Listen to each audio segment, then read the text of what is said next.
कक्षा 12वीं की स्टूडेंट फाइनली आपका स्वागत है एक और धमाकेदार वीडियो में। फाइनली आपके यहाँ पर जीव विज्ञान का अर्धवार्षिक परीक्षा पेपर लेके आ चुके हैं और पूरा आपका पेपर आ चुका है। साथ ही यहाँ पर इस पेपर याद कर लेते हैं तो 70 में 70 नंबर लाने वाले हैं, क्योंकि पूरा आपका यहाँ पर रीड पे आ चुका है। ठीक है, आप यहाँ पर देख लीजिए पूरा पेपर आपका यहाँ पर संपूर्ण उत्तर सहित कराने वाले हैं, तो इस वीडियो को आपको एंटर देखना। ठीक है, आप यहाँ पर देख लीजिए अर्धवार्षिक परीक्षा 2023-24 कक्षा 12वीं चार्ट बी विषय जीव विज्ञान। पूर्णांक आपका यहाँ पर 70 नंबर का रहेगा। समय आपका यहाँ पर 3 घंटे रहने वाला और निर्देश आते हैं सही प्रश्न हल करना अनिवार्य। ठीक है, तो आप निर्देश ही पढ़ सकते हैं। तो चलिए आपको यहाँ पर जूम करके दिखाते हैं जिससे आप यहाँ पेपर को अच्छे से देख पाएंगे।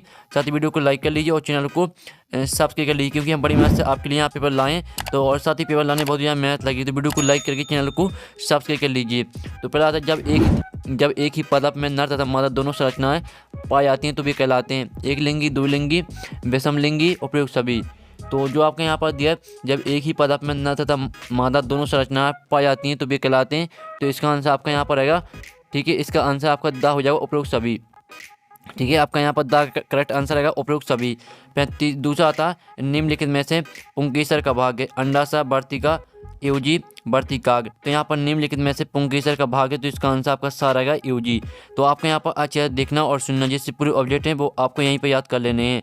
तीसरा आता है 100 प्राथमिक शुक्र कोशिकाओं से कुल कितने शुक्राणु बनते हैं 100, 200, 300 या 400। तो यहाँ पर 100 प्राथमिक शुक्र कोशिकाओं से कुल कितने शुक्राणु बनते हैं, तो इसका आंसर आपका द हो जाएगा 400। फिर 5वां आता निम्नलिखित में से कौन सा जोड़ा विषम युग्मनजी। ठीक है, आप यहाँ पर विषम युग्मनजी है, तो इसका आप यहाँ पे कैपिटल टी, स्मॉल टी और स्मॉल टी और कैपिटल आर। तो इसमें वो आपका इजी क्वेश्चन है ये आपका। आप इसमें क्या पूछ रहा है विषम युग्मनजी जोड़ा। तो आपको पता होगा कि देखो ये दोनों सेम है, स्मॉल टी भी सेम है और कैपिटल आर भी सेम है, लेकिन जो आपका कैपिटल टी और स्मॉल टी ये दोनों अलग हैं। ठीक है, क्योंकि ये आपका कैपिटल है और स्मॉल है, तो आपका इसका रहेगा बा करेक्ट आंसर। अब 5वां आता निम्नलिखित में से कौन सा मिथि यूनियन कूट का संकेत है। तो आपका आता है AUG और बी आता ठीक है, बा आता AUA और सा आता AGA और दा आता AAG। तो निम्नलिखित में से कौन सा मिथि यूनियन कूट का संकेत है, तो इसका आंसर आपका आ हो जाएगा AUG। फिर आपका 6वां आता मलेरिया रोग होता है प्रोटोजोन परजीवी द्वारा, एनेलिडा परजीवी द्वारा और आर्थ्रोपोडा परजीवी द्वारा और उपयुक्त सभी। तो यहाँ पर मलेरिया रोग होता है आपका।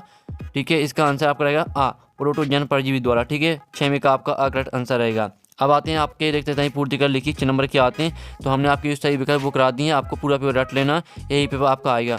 अब आते हैं देखते हैं पूर्ति कर लिखिए। तो पहला था अधिकांश पौधों में अंडाशय निम्नलिखित में विकसित होता है। तो यहाँ पर अधिकांश पौधों में अंडाशय वर्तिकाग्र में विकसित होता है। ठीक है, सॉरी आपका यहाँ पर वर्तिका हो जाएगा, वर्तिकाग्र में विकसित होता है। फिर दूसरा आता वैज्ञानिक मंडल ने वंशागति के कुल 7 नियम प्रतिबद्ध किए।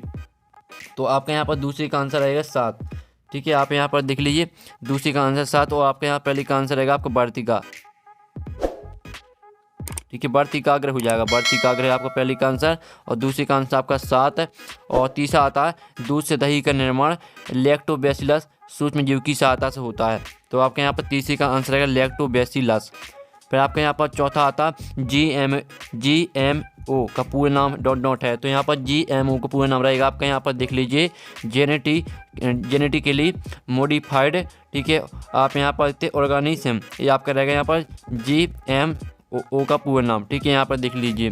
फिर आपका आता है ऐसे जंतु जो तापमान के व्यापक प्रवास को सहन कर सकते हैं दोनों कहलाते हैं। तो यहाँ पर ऐसे जंतु जो तापमान के व्यापक प्रवास को सहन कर सकते हैं कहलाते हैं आपके पृथु। ठीक है, आपका इसका जो आंसर रहेगा पृथुतापी कहलाते हैं। आप यहाँ पर देख लीजिए पृथुतापी, ये आपका रहेगा 5वें का आंसर।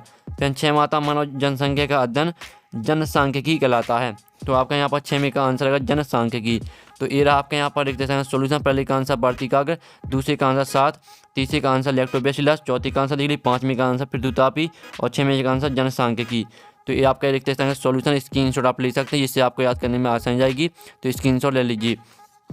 अब आते हैं 7 के चयन करके लिखिए 6 नंबर के आते हैं। पहला आता ओ रक्त समूह सर्वाधिक दाता कहलाता है।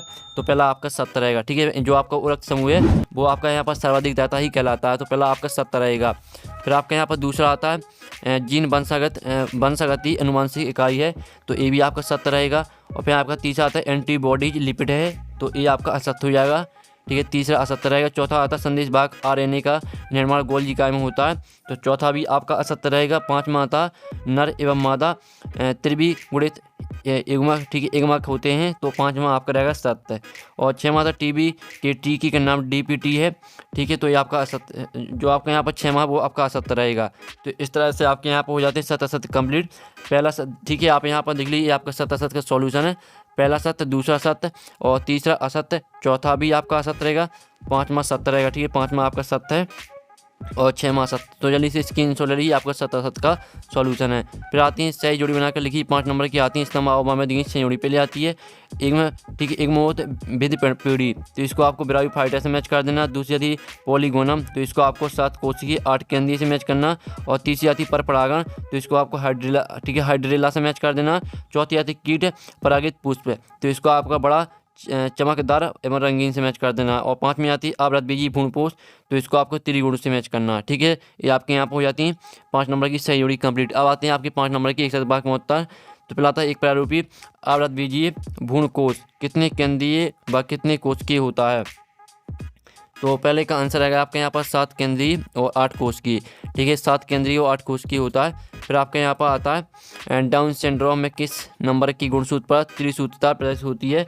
तो इसका आंसर आपका यहाँ पर दूसरे का आंसर खुद कर लेना। तीसरा था नाप की अम्ल आरएनए का पूरा नाम लिखिए, तो आपका आरएनए का पूरा नाम हो जाएगा राइबो न्यूक्लिक अम्ल, ठीक है, राइबो न्यूक्लिक अम्ल, ये आपका यहाँ पर आरएनए का पूरा नाम है।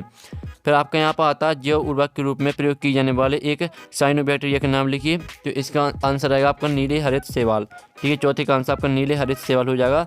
और 5 माता कवक बहुच्छिद श्रेणी की पांचों जड़ों के बीच सहजीवी संबंध क्या कहलाता है। तो इसका आंसर आएगा कवक मूल सहायचार कहलाता है, ठीक है, कवक मूल सहायचार।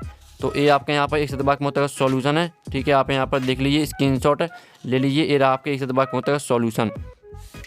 अब आते हैं प्रश्न 6, आलिंगिक व लैंगिक जन्म में कोई दो अंतर लिखिए, अथवा था निश्चित का संक्षिप्त अर्थ स्पष्ट कीजिए और बहुबूढ़ता को परिभाषित कीजिए, अथवा था स्वपरागण और परपरागण कोई दो अंतर लिखिए। फिर आपका था अपराग के 2 काल लिखिए, अथवा टेस्ट बेबी क्या है, ठीक है। फिर आपका था नोवामेंडल की प्रभाविता के नियम को परिभाषित कीजिए, अथवा था संलग्नता किसे कहते हैं। फिर आपका 10वां था अनुलेखन को परिभाषित कीजिए और अथवा था कोडन किसे कहते हैं। फिर आपका था मेटा स्ट्रेस को परिभाषित कीजिए, अथवा था एल्कोहल की कोई दो कुप्रभाव लिखिए। पूरा आपका यही पे आएगा, ठीक है। फिर आपका था मनुष्य में विषाणु जनित 2 रोगों के नाम लिखिए, अथवा था औषधि व्यवसाय किसे कहते हैं। फिर आपका 13वां था जीन गण किसे कहते हैं, अथवा था जीन क्लोनिंग क्या है।